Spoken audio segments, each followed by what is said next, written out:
सुरुवातीच्या टप्प्यावर येऊन जातं खट्याळ आठवणी देऊन जातं.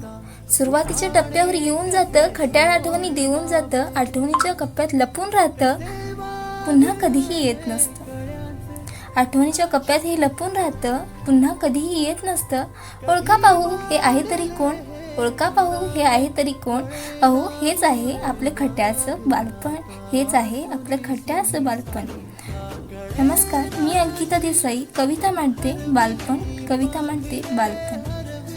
कधीही परत येणार नाही, कधीही परत येणार नाही हे माहीत असून सुद्धा आठवणींच्या कवडशात नकळतपणे जपलं जातं, ते असतं बालपण.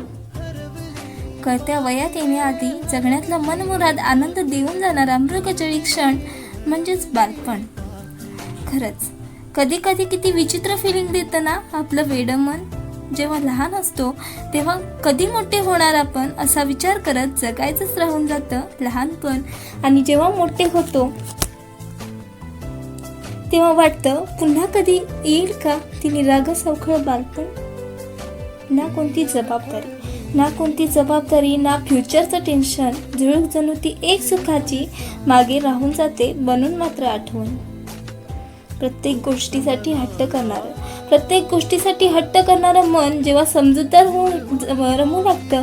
एका छोट्या चॉकलेटमध्ये आनंद मानणारं वेडं जेव्हा मोठ्या गोष्टींचा विचार करू लागतं, तेव्हा टिपायचाच राहून जातो हर्षाचा एक एक कण.